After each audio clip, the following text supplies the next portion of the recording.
आप थोड़े shell shocked लग रहे हो। ये कांग्रेस पार्टी ने क्या कर दिया, कैसे कर दिया? हाँ, अच्छा इसी के कारण है ये। अच्छा अच्छा, ज्यादा लोग आ गए। Okay okay. नहीं देखिए, आज हम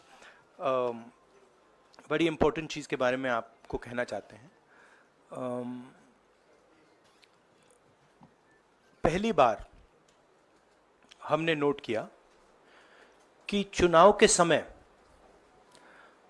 प्रधानमंत्री ने, होम मिनिस्टर ने और फाइनेंस मिनिस्टर ने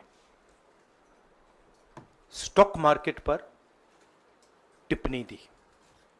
प्रधानमंत्री ने 2-3 बार, 4 बार देश को कहा कि स्टॉक मार्केट तेजी से आगे बढ़ने जा रही है।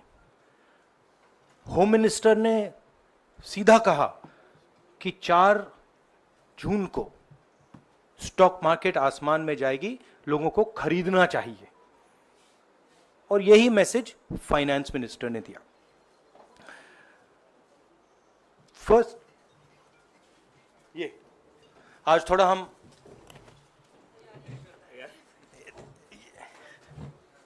तो ये क्रोनोलॉजी है। अमित शाह कहते हैं बाय शेयर्स बिफोर 4 जून। 19 में नरेंद्र मोदी जी कहते हैं stock market will break records on June 4। फिर 28 मई को रिपीट करते हैं। 1 जून मीडिया झूठे एग्जिट पोल रिलीज करती है। बीजेपी का ऑफिशियल जो इंटरनल सर्वे था वो उनको 220 सीट दे रहा था। तो ये इंफॉर्मेशन बीजेपी के लीडर्स के पास था। इंटेलिजेंस एजेंसीज ने 200 और 220 के बीच में सरकार को बताया था कि उनकी सीट्स आ रही हैं। 3 जून को स्टॉक मार्केट सारे रिकॉर्ड तोड़ देता है और 4 जून को खटाक से स्टॉक मार्केट अंडरग्राउंड चला जाता है। अगला स्लाइड दिखाइए जरा। ये देखिए, 31 मई massive stock activity, more than double what was there on 30th, more than double what was there on 29, 28. ये अनोमली देखिए। ये कौन लोग हैं? ये वो लोग हैं जो जानते हैं कि कोई ना कोई घपला हो रहा है। हजारों करोड़ रुपए यहां पे इन्वेस्ट हुए हैं, फॉरेन इन्वेस्टर्स ने इन्वेस्ट किए हैं। और उसके बाद 30 लाख करोड़ रुपए का लॉस होता है। किसका लॉस होता है? रिटेल इन्वेस्टर्स का लॉस होता है। तो ये जो आप देख रहे हैं हिंदुस्तान की स्टॉक मार्केट की हिस्ट्री का सबसे बड़ा स्कैम है। और इसके बारे में हम कुछ सवाल पूछना चाहते हैं। पहला सवाल, why did PM and HM give specific investment advice to the 5 crore families investing in the stock market? Is it their job to give investment advice? Second, why both interviews were given to the same media house owned by the same business group, which is also under SEBI investigation for manipulating stock market? Third, what is the connection between the BJP, the fake exit pollsters, and the dubious foreign investors who invested 1 day before the exit polls were announced and made a huge profit at the cost of 5 crore families? We demand a JPC into this. We are absolutely convinced that this is a scam. Somebody has made thousands of crores of rupees at the cost of Indian retail investors. And the Prime Minister and the Home Minister have given an indication to buy. And this is a criminal act. So we demand today a joint parliamentary committee to investigate this. मैं हिंदी में बोल देता हूं, प्रधानमंत्री ने देश की जनता को इन्वेस्टमेंट एडवाइस क्यों दी, और 5 करोड़ परिवारों को जो इन्वेस्ट करते हैं उनको प्रधानमंत्री ने, होम मिनिस्टर ने स्टॉक खरीदने का आदेश क्यों दिया। दूसरा, दोनों इंटरव्यूज जो किए गए थे वो अदानी जी के जो चैनल्स हैं उनको दिए गए थे, उन पर सेबी का इन्वेस्टिगेशन हो रहा है, तो उन चैनल्स का क्या रोल है। और बीजेपी के बीच में जो फेक एग्जिट पोलस्टर्स हैं और ये जो फॉरेन इन्वेस्टर्स हैं, इनके बीच में क्या कोई रिश्ता है, और अगर रिश्ता है तो क्या है। हम जेपीसी चाहते हैं, हम इन्वेस्टिगेशन चाहते हैं, और देश इसकी सच्चाई जानना चाहता है। धन्यवाद। शुक्रिया राहुल जी। साथियों, अभी राहुल जी ने आपको स्पष्ट तरीके से क्रोनोलॉजी समझ लिया है। बार बार गृह मंत्री कहते थे अब क्रोनोलॉजी समझिए।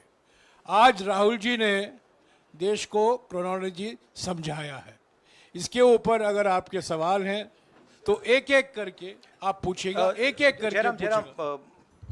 I haven't said the chronology in English, so I'll say the chronology in English. 13th May 2024, the Home Minister says, buy shares before 4th of June. This is a clear indication to retail investors and others to buy stock. 19th May, for the first time, and then repeatedly until the 28th May, the Prime Minister says that the stock market is going to break records on 4th June. Finally, on 1st June, completely fictitious exit polls are released. These investors are given a completely wrong impression. And on the 3rd of June, as we all know, the stock market breaks all records and then crashes on the 4th of June. Whoever has made money as the stock market rose and also as the stock market crashed. And we are interested in having a joint parliamentary committee, a JPC, to investigate the role of the Prime Minister, the role of the Home Minister, role of BJP members, and also those people who have done these fake exit polls. And finally, we want to understand who are the people, these foreign investors, who did these trades. So we want an investigation for that. शुक्रिया राहुल जी। हाँ संजय। राहुल जी, इससे पहले भी आपने Adani issue पे JPC पिछली लोकसभा में मांग की थी, तो क्या आप चाहेंगे कि ये इशू और हिंडनबर्ग इशू दोनों कंबाइन हो और दोनों की जांच हो? ये जो इशू है, this is a broader issue than just the Adani issue. It is connected to the Adani issue, but this is a much broader issue. This is directly the Prime Minister of India, Home Minister, who are privy to data on actual election results, who have IB reports, who have their own data, who are advising retail investors to buy stock on the 4th. This has never happened before. And by the way, the Prime Minister has never commented on stock market before this.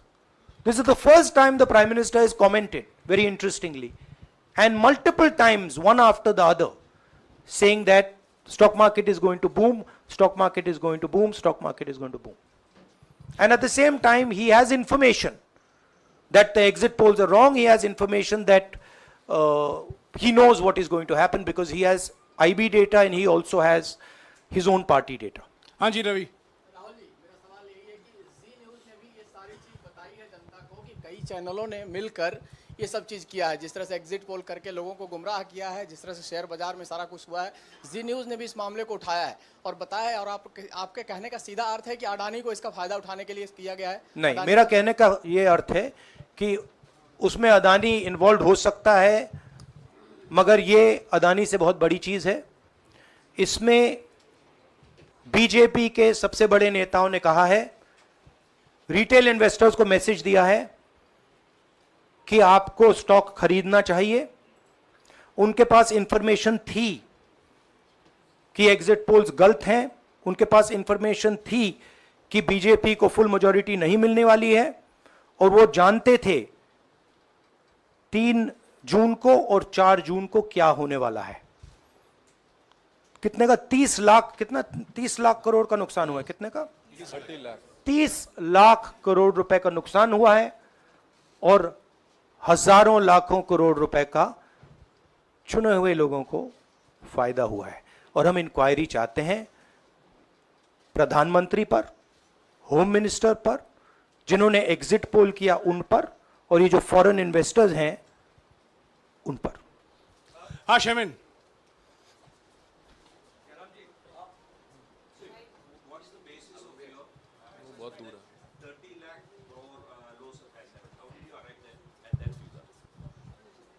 Do you want to explain it?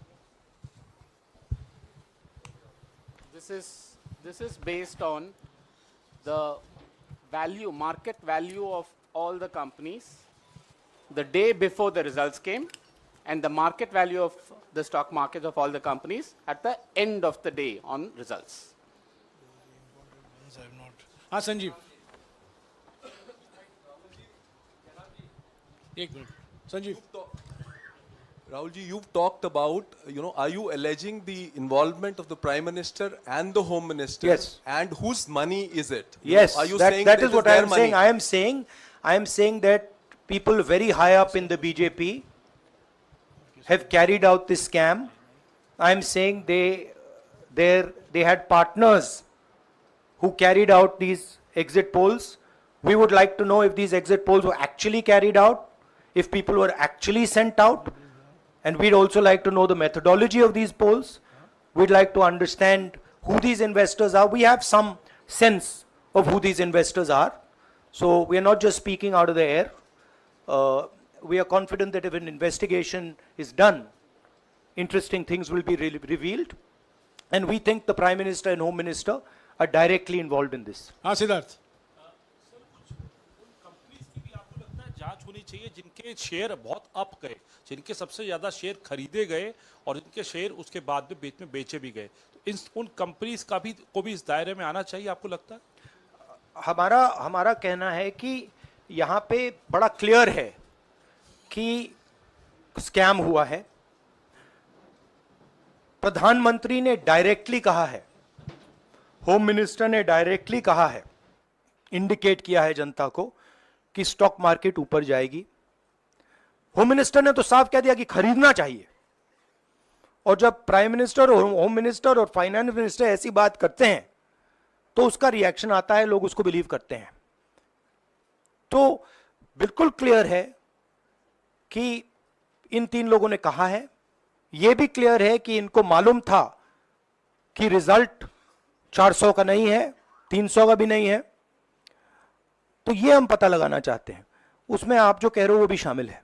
Rahul ji, Brahma Prakash Dubey, India daily life से। मेरा सवाल यह है कि जो आपने बताया है इतना बड़ा स्कैम है, पहले भी आपने कई मामले उठाए हैं, जेपीसी की मांग पहले नहीं मांगी गई है, तो क्या आपने कहा ये आपराधिक मामला है, क्या कोर्ट में जाएंगे या पुलिस में शिकायत दर्ज करेंगे, क्योंकि आप कह रहे बहुत बड़ा घोटाला है ये? नहीं भैया, मैंने अभी आपको शिकायत दर्ज करेंगे क्योंकि आप कह रहे बहुत बड़ा घोटाला है ये? नहीं भैया, मैंने अभी आपको बोला हम जेपीसी डिमांड कर रहे हैं, इन्वेस्टिगेशन डिमांड अगर नहीं मांगते तो पुलिस में, कोर्ट में जाएंगे? जो भी करना है करेंगे, बट हम आपको ये इंफॉर्मेशन दे रहे हैं कि ये जो हुआ है ये नॉर्मल चीज नहीं है। इसमें प्रधानमंत्री ने इंडिकेशन दिया है, होम मिनिस्टर ने इंडिकेशन दिया है, फाइनेंस मिनिस्टर ने इंडिकेशन दिया है, अदानी जी के चैनल्स के थ्रू इंटरव्यूज किए हैं, और फाइनली लोगों ने इन्वेस्ट किया है, लोगों ने फाइनेंशियल एक्शन लिया है, कंपनीज ने शेयर खरीदे हैं। इसी विषय पर एक मिनट इसी विषय पर इस स्टॉक मार्केट घोटाले पर ही हम सवाल ले रहे हैं। मौसमी, इसी विषय पर कीजिएगा बस। एक मिनट, आ रहा हूं यार, एक मिनट, राहुल जी एक करके आ रहा हूं यार। राहुल जी, हम लोग ने पहले भी देखा है कि आप लोग ने कई बारी जब सेशन होता है तो सत्ता पक्ष और विपक्ष आमने सामने होता है, जेपीसी की मांग होती है और सेशन पे सेशन वॉश आउट हो जाते हैं और जनता का पैसा वेस्ट होता है। तो क्या आपको ये तो लगता है बीजेपी की लाइन है। तो क्या नहीं, मतलब जनता का पैसा के सेशन वाटर आप ऐसी टी शर्ट ले लो ना एक, मैं आपको दे दूंगा, जरूरत नहीं है। उनका वो सिंबल दे दूंगा आपको, ये राहुल उनकी जी, लाइन है। सवाल आपको पसंद नहीं आए वो अलग बात है, पर आपको किसी नहीं, के सवाल साथ मुझे इस तरह बहुत से पसंद आ रहा है। इस तरह से उंगली उठाने की जरूरत नहीं है। आप चेक बहुत अच्छा लग रहा है, बोलिए। बीजेपी का बैच पहनने की आप जरूरत सवाल नहीं। पूछे ना, सवाल नहीं, आपको भी जयराम साहब ये बोलना नहीं, चाहिए, सवाल गलत पूछे, बात है। सवाल पूछे। मेरा बस ये सवाल था कि जेपीसी की मांग पे कई बारी कामकाज ठप हो जाता है, तो क्या आपको लगता है कोई और भी राह आप लोग सड़क की राह इख्तियार कर सकते हैं, क्योंकि ये आम आदमी का पैसा है। हम जनता को एक रियलिटी बता रहे हैं कि यहाँ पे क्लियरली एक स्कैम हुआ है। यहाँ पे प्राइम मिनिस्टर ने इंडिकेट किया है, यहाँ पे होम मिनिस्टर ने इंडिकेट किया है, यहाँ पे फाइनेंस मिनिस्टर ने इंडिकेट किया है। नॉर्मली बीजेपी की ये पोजीशन होती है कि जब भी हम कोई मुद्दा उठाते हैं तो हम पार्लियामेंट का टाइम वेस्ट कर रहे हैं। वही पोजीशन आपने अपनाई है, इसीलिए मैंने आपसे कहा कि देखिए आप बीजेपी की पोजीशन ले रही हैं। रियलिटी एक सेकंड, रियलिटी ये है कि हम जेपीसी करवाएंगे। अब ऑपोजिशन में बहुत ज्यादा ताकत है, बहुत ज्यादा स्ट्रेंथ है और पूरा जो पार्लियामेंट की सिचुएशन है वो बदल गई है। हाँ जैनेंद्र, राहुल जी, जेपीसी की मांग जो आपने की है वो तो पार्लियामेंट सेशन में होगी, लेकिन ये जो आम निवेशक हैं देश भर के जिनका 30 लाख करोड़ डूबा है, उनमें कर्नाटक के, तेलंगाना के, हिमाचल के भी लोग होंगे। तीनों राज्यों में आपकी सरकार है, क्या राज्य की जो जांच एजेंसी है उसके जरिए आप जो उन राज्यों के निवेशकों का कम से कम पैसा डूबा है, ये जो आप पूरे नेक्सस की बात आप कर रहे हैं, गुमराह करने की बात कर रहे हैं, क्या वहां से कोई इसके बारे में कार्रवाई की हम उम्मीद कर सकते हैं? सोचा जा सकता है, बट ऐसी चीज के लिए शायद जेपीसी सही औजार होगा। हाँ Ranjita, last question. Ranjita, okay, Mohit is asked, Ranjita यार आप पूछते रहे। मोहित चलो। आपको ऐसे सर मैं He's upset with me. Sir मैं मोहित आपने चमत्कार किया, पूछ लीजिए। सर मैं मोहित हूँ न्यूज नेशन से। नहीं जानता हूँ। सर लगातार पिछली घोटालों में भी आपने जेपीसी की बात की थी, आपने हर जांच की बात की और ये एक बड़ा घोटाला सामने आया, इसमें भी आप जेपीसी की मांग कर रहे हैं। कितनी उम्मीद है कि लोग जेपीसी की ये लागू करेंगे? आपको क्या लगता है कि ये जेपीसी लागू करने वाले अगर नहीं करेंगे फिर क्या करेंगे आप लोग? नहीं, हम प्रेशर लगाएंगे, डालेंगे, बट मुझे लगता है कि जो पहले राजनीतिक सिचुएशन थी, जिस इम्प्यूनिटी के साथ प्रधानमंत्री पहले काम करते थे, मुझे लगता है वो अब खत्म हो गया है, तो दूसरा नतीजा आएगा। राहुल जी ये आखिरी है क्या और दो लेंगे? ये आखिरी है। आखिरी नहीं, आखिरी हो गया, इन्होंने कह दिया आखिरी। ओके रंजीता।